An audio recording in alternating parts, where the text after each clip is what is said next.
Are older adults stigmatized by aging? Does our society place a diminished value on older people? Can attitudes that promote ageism be changed to eradicate the repression that older adults experience as a result of ageist stereotypes? Hello, my name is Attorney Ramsey Bahrawy, and welcome to Your Money, Your Life. In this segment, my guest is Ashton Applewhite. She's the voice of YoIsThisAgeist.com. Since 2007, Ashton has been writing about aging and ageism at thechairrocks.com. She also has become a Knight Fellow, a New York Times Fellow, and a Columbia Journalism School-Age Boom Fellow. She's the author of Cutting Loose: Why Women Who End Their Marriages Do So Well. She's also a staff writer at the American Museum of Natural History in New York City. Ashton, welcome to Your Money, Your Life. It's great to have you on the program. Thank you. Okay, so let's start with the obvious question. What is ageism? Ageism is discrimination on the basis of age. The idea that you can really tell anything about what a person is interested in or is like or is capable of on the basis of how old you think they are. Okay, so that's what ageism is. Now, how is ageism expressed? And what I mean by that is, what are the symptoms of ageism? There are a million ways to address it. You could start with the tremendously small percentage of people over 40 or 45 in television and in advertising.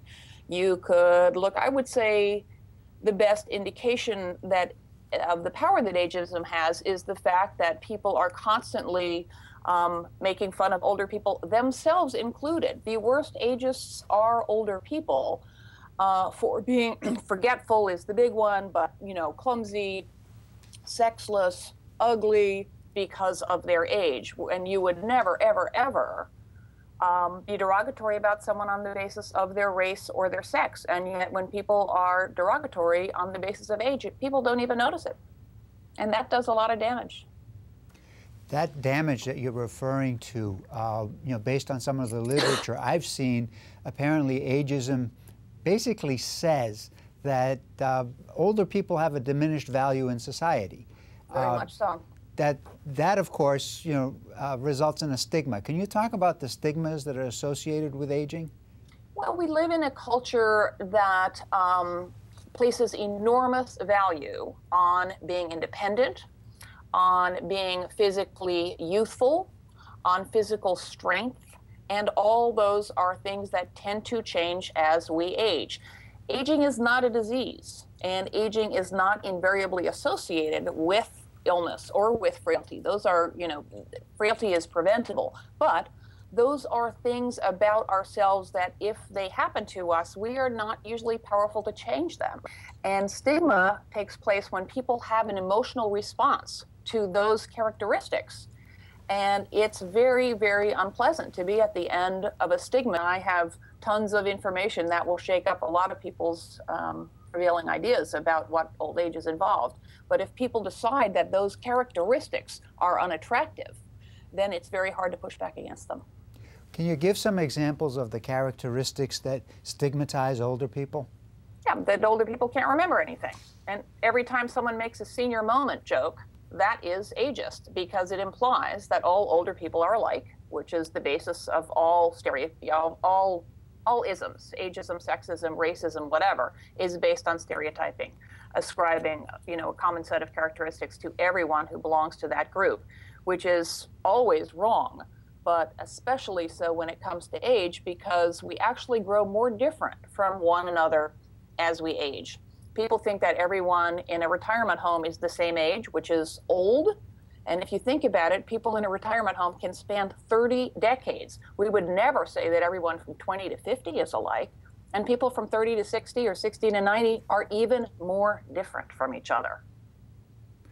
Could you talk a little bit about ageism in the various different parts of our society, for example, employment, social engagement, medical care, and so forth and so on? Could you address those issues?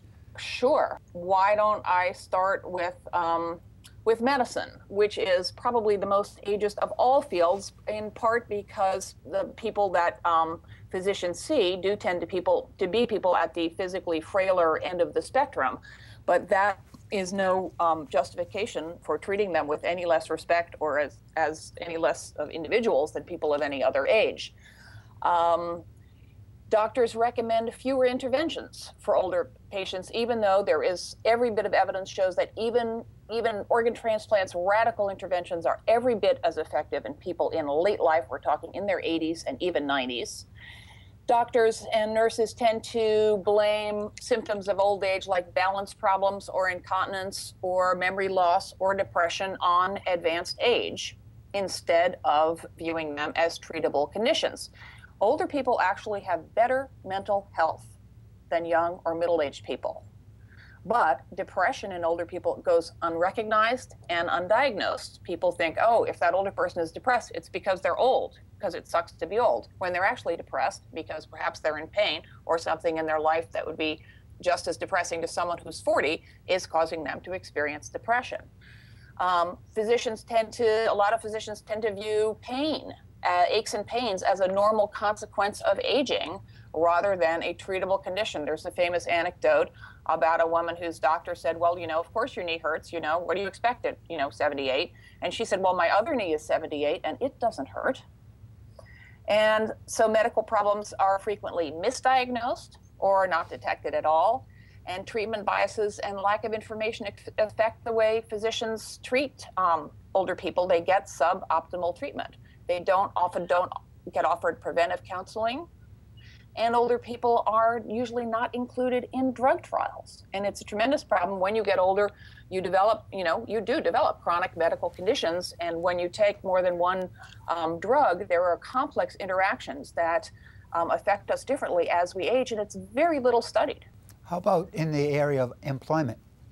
Well, I think employment is the field where most people first bump up against age discrimination. I would actually say women bump up against it sooner in the dating arena. But, age discrimination is illegal, but it's always taken a backseat from a civil rights point of view to discrimination on the basis of race or sex. And several court decisions in the last decade have made winning a wage discrimination suit even harder. The current recession has been harder on younger people than older people. But if someone in their 50s or 60s loses a job, it's very hard to get it back.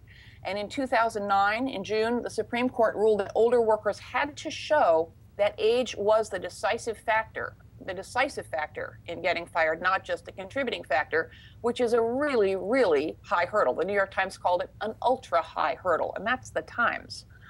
And that's a higher standard than a claim for discrimination on the basis of sex or race, which are spelled out in the 1964 Civil Rights Act. And so the Age Discrimination Employment Act of 1967, was created to address this. But it's gotten harder and harder to win a lawsuit based on its provisions when it should be getting easier and easier because we're all going to have to work longer. And there is a tremendous amount, there's so much stigma about older workers, a perception that older workers don't want to learn new things. There's no truth to that. There's no evidence for it, I should say. Older workers are extremely dependable. Mixed age teams are extremely effective in lots of arenas where creative problem solving is called for. So it's especially, and frankly, the right to work is a human right, that should not be denied to people on the basis of age. Well, why would an employer discriminate against a person who's older based on the issue of age if somebody who has all this employment experience, in fact, has tremendous wisdom and tremendous experience in that particular job? Wouldn't they have actually more value to an employer rather than less value?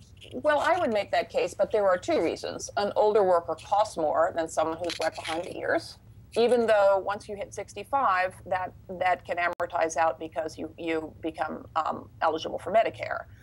But the other reason is plain and simple stereotyping. A lot of businesses don't want to have clients come in and see a head of gray hair, a sea of gray heads. It makes them feel less attractive, less desirable. Marketers don't, the market of people over 65, 55 have far more buying power than people younger than that, and yet almost all advertising, unless it is for hearing aids, is still targeted to the younger market for two reasons. Again, people don't want marketers, and people who make products don't want them, I hate to say it, but tainted by association with older people. It'll make younger hip people not want to buy it, and older people themselves don't want to be associated with products that make them look like they might have trouble hearing or trouble walking. I mean, that's how deep the stigma goes. The stigma against using a walker or a wheelchair, and we're talking about internalized stigma now, is so great that there are many, many older people who will stay housebound rather than go outside using a walker or a wheelchair. Based on everything that you just said, it's pretty clear that in medicine and employment and also in our social discourse that ageism seems to permeate our culture. It does. Is it fair to conclude from that statement that people really don't care about ageism? And if they don't care, then why are we talking about it? Well, I think that it's not that people don't care about it, it's that their awareness of it has yet to be realized. And I think the most helpful analogy here, well, the civil rights movement is legitimate because ageism is a civil rights issue. I think a broader analogy is the women's movement, because there are more women in than there are people of color. And if you think about the position of women, less than 100 years ago, way less than 100 years ago, there was it was okay to call women girls, and it was okay to sexually harass them, and it was rare for women to be doctors and be lawyers and to do to balance work and home. And thanks to the women's movements, our attitude on all those counts has profoundly shifted. Women were unhappy in their domestic lives in the 50s, and they blamed themselves, and they thought something was wrong with the way their marriage or the way they related to their world. And it wasn't until the women's movement that we came to see, men and women came to see, that there were entrenched systems of oppression that kept women in second-class citizen place. We need the same consciousness raising, which is a term that came out of the women's movement, around ageism, because right now people blame themselves for being depressed or daunted for the challenges that we all face as we age, instead of understanding the role that our culture contributes. And the fact that it's not aging that is the problem. It is the stereotyping and discrimination around our problems and the lack of a social awareness about, again, systems of oppression that wake people up and make you realize that aging is going to be a lot more fun than you think it is, and it's the cultural surround that makes it more difficult than it needs to be. Is it fair to say that when younger people engage in that sort of stereotyping you talked about, or ageism, that in fact they're actually condemning their own old age? Because aren't they someday going to be perceived as miserable and dependent? It's a very good point, and it's a rich paradox about ageism, is that it is the only ism practiced against our future selves. And I think to some extent it's a little bit human, because we do age slowly. And when you are, a teenager or a very young adult, it just seems, I mean, I remember when I was a kid, I couldn't understand why grown-ups wanted to sit down all the time. And I thought, oh, well, that's never going to happen to me. But it is absolutely the case that ageism involves when you not only not thinking about getting old, but actually repudiating the notion of age. I mean, and you hear it all the time with these, statements like, you're only as young as you feel. Well, no, you're not. You're as old as however many years you have. And our society is just steeped in these, aging sure beats the alternative. Well, if you think about that, what that really means is that the only thing worse than being old is being dead. So this rejection of our future selves, I think, drives a very damaging psychological disconnect, because stereotyping and oppression are based on making the other group, whatever the stigmatized category is, as other. and as distant from you as you can make it. And and as long as we repudiate that notion and don't make that connection to our future selves, it's possible to treat older people badly, to not see older people, and to maintain this myth, this delusion that we are not going to join them. And as a consequence, when inevitably at some point the denial doesn't work anymore, we're unprepared. So what would you say is your best advice for boomers as well as their parents, the older adults, in terms of trying to change these stereotypes and these ageist types of attitudes? What advice would you give people? Well, I think the most important transition, as with all change, personal and political, begins with individuals. If people need some ideas about what ageism looks like day-to-day basis, take a look at Yo, Is This Ageist, which is just a question and answer blog. You can send questions in, but people say all the time, hey, I heard this, I saw this, is this ageist? So acquaint yourselves with the many, many forms that ageism takes. It's ageist. And remember also that ageism discriminates against younger people too. When someone won't hire a teenager because they're not responsible, or says, nice job for a kid, that's ageism. So acquaint yourself with what it looks like and try and see it in yourself. I mean, I gave a talk the other day at a retirement home, and a woman said, well, I would never hire someone over 40 to work in this place. Very pleased with herself because she thought she was being anti-ageist until she paused and realized that she was being just as ageist in that formation. That the notion that people are or aren't capable of any given thing on the basis of their age is the operating premise. And I use a phrase that I heard a geriatrician use in a talk that I have stuck with, and it's one of my touchstones. She talked about becoming an old person in training. So the other thing I would do is learn more about what late life actually involves, because the fact is that even though we do incur chronic medical conditions, they keep the vast majority, over 90, you can look at my website and I can send you statistics, but it's over 75% of the old, that's 85 and up, live independently. And a huge percentage of them live alone. We're all terrified of cognitive impairment, and certain kinds of memory function do decline, but it doesn't keep the vast majority of Americans functioning extremely well until the ends of their lives. So the more you know about old age, the better it looks. So learn about it. And when we're less afraid, we're smarter. And try this mental trick of becoming an old person in training. I don't know if we lived in a society that was less ageist, perhaps we would be less reluctant to call ourselves old. Old has become derogatory. But I think you always hear, the old line, like old age is always 15 years older than I am. I think old age may always be somewhere in our future, in our mindsets, but if you acknowledge the fact that you will get old, and start thinking about what that person's life is actually going to be like, rather than this mythical, fear-filled scenario that has nothing to do with the actuality. I mean, look around at the older people most of them are enjoying their lives. Look around at the birthdays that you dreaded. Well, when you got to them, they weren't so terrible, were they? In fact, they were kind of great. So there are all these benefits and nuances to getting older that we don't think about because the ageist narrative is so overwhelming. So educate yourself, have that inform your vision of what late life is actually probably going to hold for you, and start planning for that. Okay, so let's say that somebody is educated on ageism and ageist attitudes.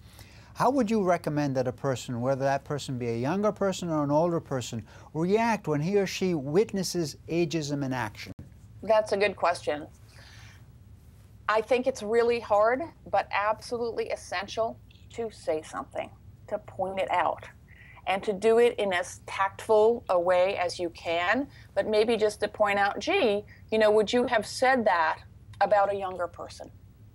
Or, when someone says, you look great for your age, my reply is, well, you look great for your age. Or when someone wants to know how old you are, I always say how old I am. I'm 61. But ask why it's important to them. Ask what difference it makes. And those are questions you can ask that provoke, just because people just don't even think about it. And when you tweak them that way, without it being hostile, it gives an opportunity for them and you, if you wish, to start a discussion about why we give age this disproportionate value as a signifier in our culture. In this century, the American lifespan has increased by 30 years. That doesn't mean people are living 30 years longer. It's mainly because infant mortality rates dropped, so more people survive to adulthood. But we have gained an average of 10 biological years in the last century, and they are healthy years. People are not just living longer, they are living healthier. But this is an incredibly rapid demographic change, and the culture hasn't had time to catch up with it. And because we're still stuck in these ageist ways of thinking, this longevity shift is almost invariably portrayed as this disaster, when if you look at historical trends, longevity correlates with wealth. Longer lives are invariably a sign of less warfare, of increased women rights, of increased literacy, of increased human rights. And those are all fantastic things. And we need to think more open-mindedly and more positively, because the optimism is based on data rather than the ageism that is based on myths and stereotypes, and think how to take advantage of these healthy years of life. And that means when you think about your own old age, you are probably going to live longer than your grandparents. And it's going to be, another ageist saying is like, 60 is the new 40. 60 is the new 60. You're still 60. But it is true that 60 looks a little different, a lot different than 60 looked, a generation ago, a century ago. And how do we see ourselves, and how do we take advantage of that shift towards longer, healthier lives? It's pretty fantastic. Is the issue of ageism compounded by the fact that older adults are to some degree segregated? And what I mean by that is older adults are segregated into assisted living facilities, elder housing, senior centers.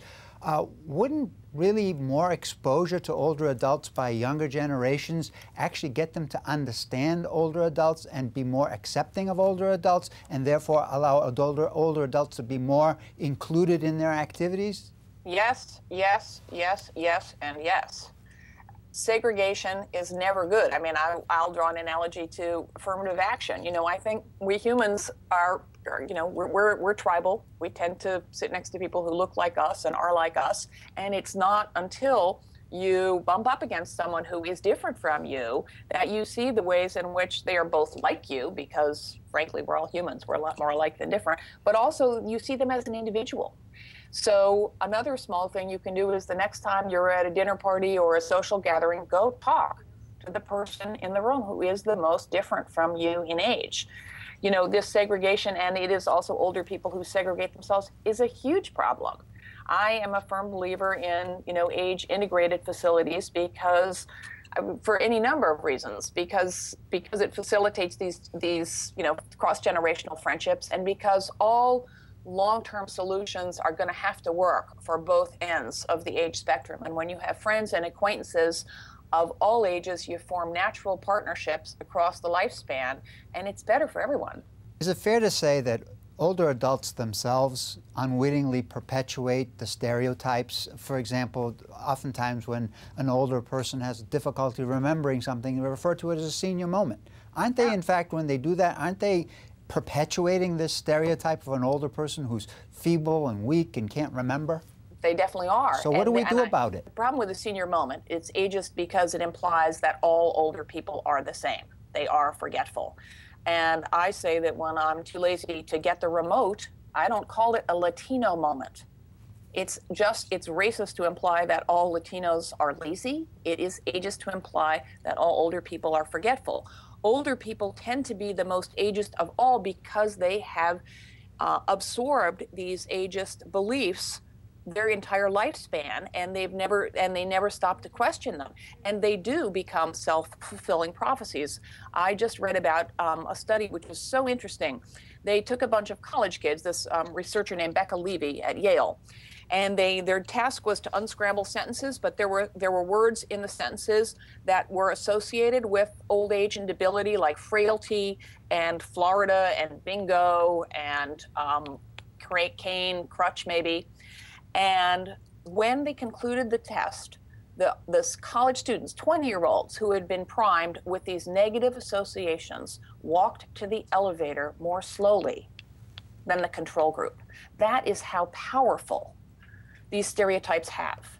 And imagine the effect of that test on people who are 50, at which point those premature assumptions are becoming relevant. In Chinese culture and in American deaf culture, old age is not denigrated. These are culturally framed assumptions. These are not fixed things. We can change them. Ageism, it actually affects how our bodies work, our behavior, our self-perception, our memory, if we don't wake up and challenge these stereotypes, because they are not based in fact or in biology. Ageism is pernicious, and Ashton, that's a great place for us to stop. Today we discussed the concept of ageism, or age-based prejudice. Ageism is the negative, discriminatory, hurtful attitudes toward older people. These attitudes express that older people are feeble, dependent, and represent a burden to society. Today we learned that it is important to call ageism on the carpet whenever it is witnessed. Sweeping ageism under the rug should not be an option. Although our society has accepted ageist attitudes for decades, demographics are changing. So much so that in the next 20 years, our older population is expected to double. Therefore, it's essential that our society eliminate ageism and thereby reduce the stigma surrounding awful ageist attitudes. A stigma that has the effect of perpetuating the unrelenting stereotypes of decline and diminished value that seem too often to define older adults. These stereotypes often act like a straitjacket, confining older adults to ageist attitudes. Therefore, there is no more ideal time than the present to put a spotlight on ageism for the purpose of liberating older adults from the bondage of ageist stereotypes.